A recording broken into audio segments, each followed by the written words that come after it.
All right, so if you had a tank and a fixed blade that had a one-night stand in Vegas, baby, what would you get? You would get the Off-Grid Tracker X2.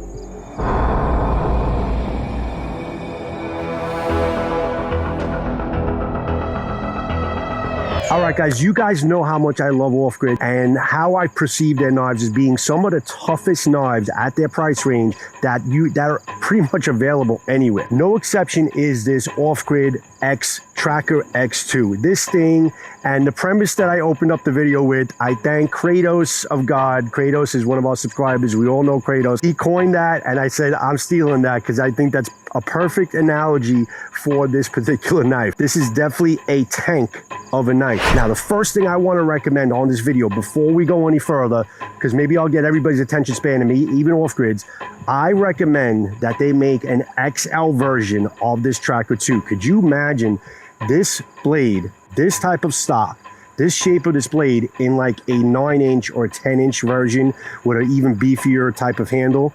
This thing would be an absolute chopping beast. If you put that Cryo D2 on a 9-inch blade, I definitely recommend, and I am officially requesting, that they make a Tracker X2 in an XL version like they did with the Cayman. Okay, this thing would be freaking badass. 5 millimeters thick in terms of the stock. The jimping here, the full tang of beautiful pancake, cake style, full tang, micarta handles. This is kind of like a snakeskin type of handle, very tactile type of feel to it. You can definitely feel it. No slippage whatsoever. Number one, with that tactile feel. Micarta, which I love micarta, is probably my favorite handle scales. Recessed pins, you don't feel anything. But when you put this thing in your hand, guys, and you grip this handle, it's like heaven in your hand. This is an extension of your palm. You can work, and I have cut with this already. You can cut and cut for hours upon hours with this thing, and you won't find any fatigue on your hand, no hot spots. Your hand completely engulfs this grip. It is absolutely one of the most perfect grips that you get out of the Off-Grid knives. I'm not saying it's the best. You can never say things are the best. But in terms of their handles, they are among the top picks for the most comfortable handles you can buy, you can have provided on a fixed blade. The handle length is around 4.5 inches. Now, if you look at how this thing is contoured, it's so butter, man. Such a butter handle.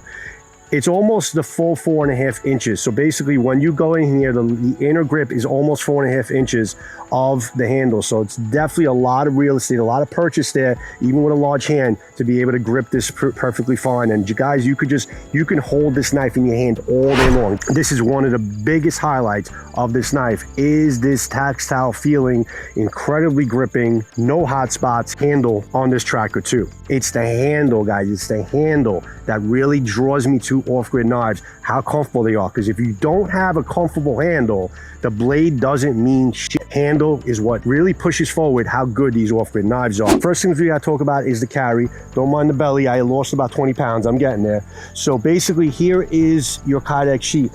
Now, I have always been really happy with basically the Kydex sheets I get from Off-Grid. Okay, this carries pretty well, not too high, not too low.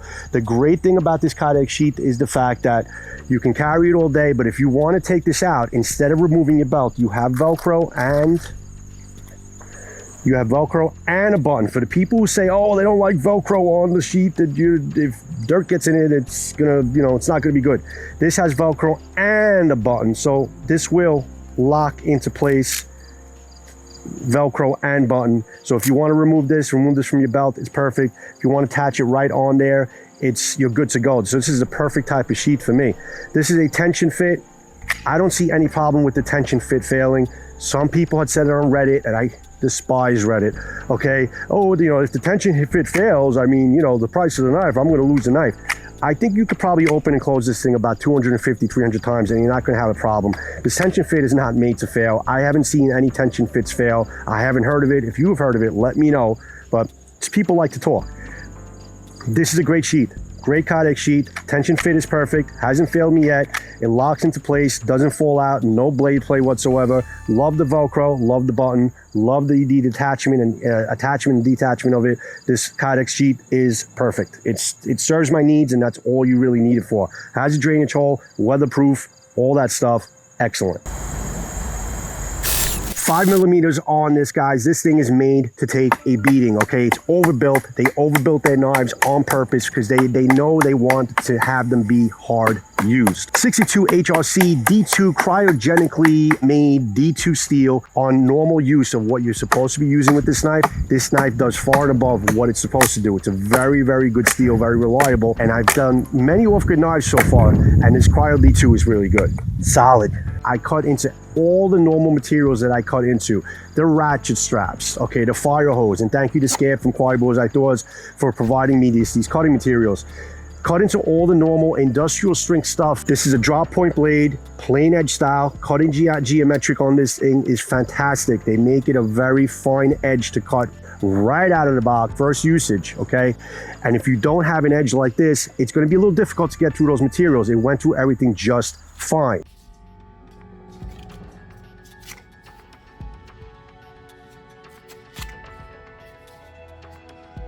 Finally, I went into the sandblast hose. Now, the sandblast hose is tough ass material, okay? Steel reinforced sandblast hose. I've had knives that have struggled with getting through it. I have knives that basically have a superior edge like this out of the box. And I gotta tell you, one of the best performances I've seen is coming out of this knife, cutting to that sandblast hose. I mean, that cut into it like it was not even there.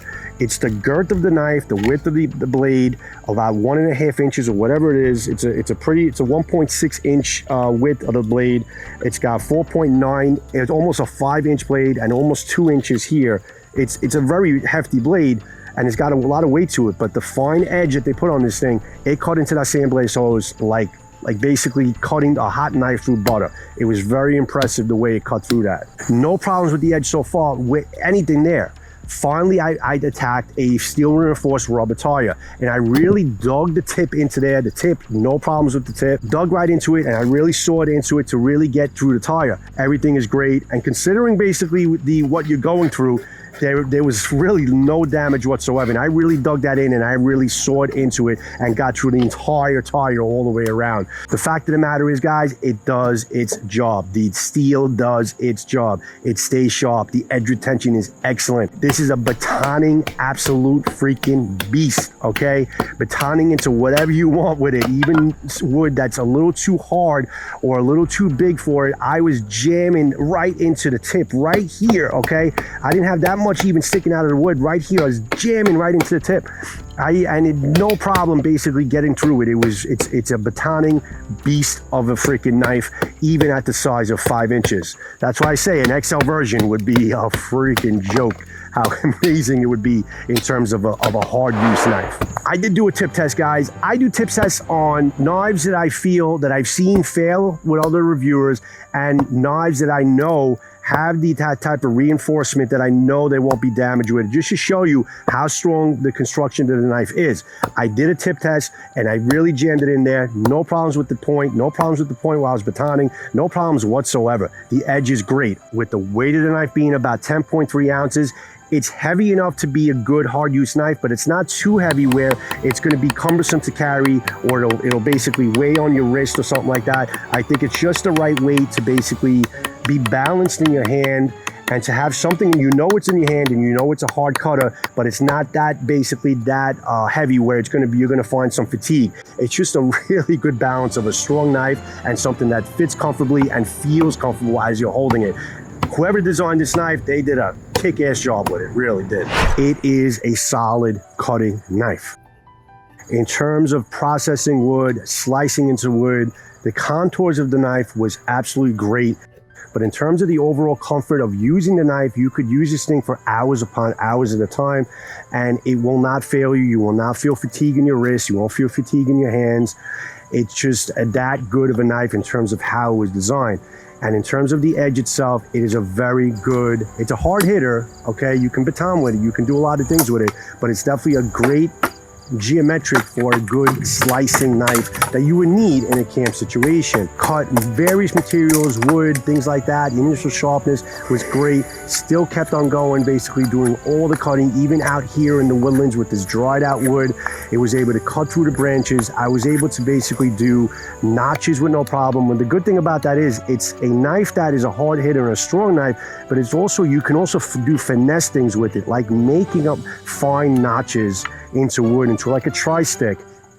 Had no problem in making up notches with it, so I was able to put cordage through it and able to use it, okay, in a situation where you would have to tie a stake down in a campsite or whatever the case is. You can do finesse work with this knife as well. You have that much control in terms of the weight and the balance of the knife that you're able to do hard work and finesse work with it as well, which makes it pretty well rounded in terms of the usefulness of the knife. Cutting through some hard branches and making a spear point. I mean, you can whatever you can dream it, you can do it with this knife. The more skill that you have going into using knives as your profession, as your hobby, the better you're going to be basically take this knife out of its holster and be able to use it at its fullest potential. So the user obviously is going to make this knife better. The knife itself is very capable of doing everything you need it to do and more.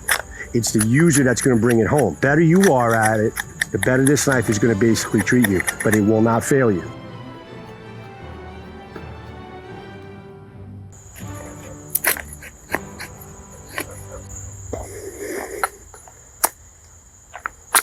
Guys, do I recommend this knife? Would I carry this knife? Hells yeah, I would carry this knife. If I was able to carry it every day, I would.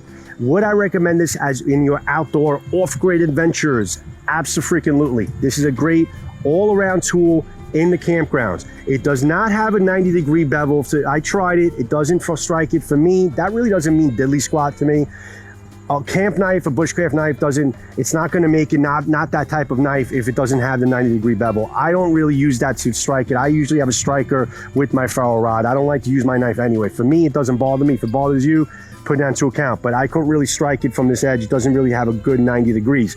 But in terms of on the camp knife that's going to serve all of your needs, this is a knife that basically you're going to go out, you're going to basically chop up some wood, baton some wood up, make small pieces, feather stick it up so you can make a fire, get your big pieces, your feather stick stuff, your fine shavings, make up a fire, and as that fire is burning, clean this thing up, go into your camp section where you're food prepping, and you're going to food prep with this as well. So this would be an all-around great camp knife. I definitely recommend it, especially for the price of under $100. And I think I seen it at a trunk sale of like a special sale right now, Golf Grid, for like 60 bucks. That is an absolute steal for this knife. I would run, not walk, but run into getting this if you're interested. Now guys, listen, I am not trying to sell this knife for you. I'm just trying to give you my experience as far as using the knife. If I had to basically recommend it in terms of what I've seen this knife do, I would definitely recommend it to you. You can buy whatever you want, but I think this is a great option, okay? It's always good to have options. If you want an overbuilt knife, something that's comfortable in the hand, something that's badass, something that looks good, that feels good, that can handle anything from hard tasks to finessing tasks,